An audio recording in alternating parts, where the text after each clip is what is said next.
Frédéric Vonnet, bonjour. Alors, l'Alsacien du voyage, vous êtes à Lyon aujourd'hui, membre du bureau de l'Association des sommeliers d'Alsace, secrétaire pour ne pas omettre votre titre. Bienvenue à Lyon, Frédéric. Merci beaucoup, heureux d'être présent avec un temps magnifique et puis un salon qui draine énormément de monde et des vignerons de très belle qualité. Comment vous êtes-vous retrouvé ici à Lyon au Club des professionnels du vin?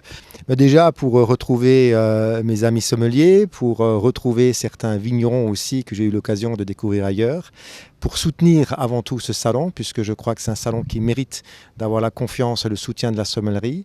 Nous sommes quelques sommeliers à promouvoir le salon. Je crois que ça a tout à fait intérêt à devenir l'incontournable des rendez-vous de la sommellerie nationale, parce que les vignerons sont présents, ils se déplacent, ils font l'effort de venir vers nous. Donc on se doit d'être présent pour eux et d'animer à la fois les dégustations et de promouvoir le salon du Club des professionnels du vin.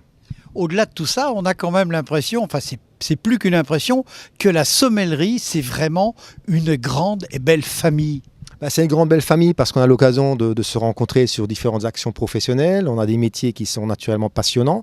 Nous nous rencontrons dans les concours, nous nous rencontrons dans des assemblées générales, sur des pots de dégustation. On peut se rencontrer dans différents vignobles. Et puis on est avant tout amis, concurrents dans certains concours, mais amis avant tout. Que pensez-vous de cette édition lyonnaise? Moi, j'ai un sentiment déjà de plaisir, de bonheur d'être présent, mais un sentiment aussi naturellement de qualité. On se rend compte que les vignerons présents ici recherchent vraiment le contact, recherchent à partager leur domaine, à faire action aussi de leur façon d'unifier les vins et de présenter leur appellation. Et puis j'ai vu beaucoup de monde, j'ai vu de la restauration, des chefs sommeliers, des cavistes, des gens qui ont envie de découvrir, qui pour certains n'ont peut-être plus le temps de se déplacer et qui prennent le temps de venir ici s'initier à la rencontre de ces vignerons. Et puis on a une gamme très large.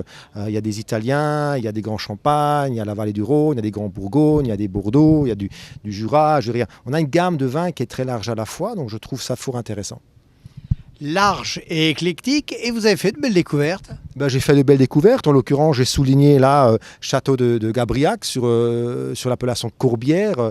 Monsieur qui est en pleine vendange aujourd'hui, qui a débuté. Madame avec sa fille qui tient un stand ici et où j'ai dégusté des blancs de grande élégance, des rouges naturellement vinifiés avec générosité, avec puissance sur les très beaux terroirs du nord des Courbières. En l'occurrence, la Syrah, le Grenache, le Mourvèdre et puis une cuvée magnifique sur des vieux Carignans. Je trouve que ce sont des vins subtils, généreux, et puis ce sont des vignerons qui ont besoin de nous rencontrer parce que le Languedoc fait partie de ces grandes régions viticoles avec une quantité de vignerons, des jeunes vignerons aussi qui sont à l'affût de tout marché et puis des gens présents depuis des années qui ont besoin de se faire connaître.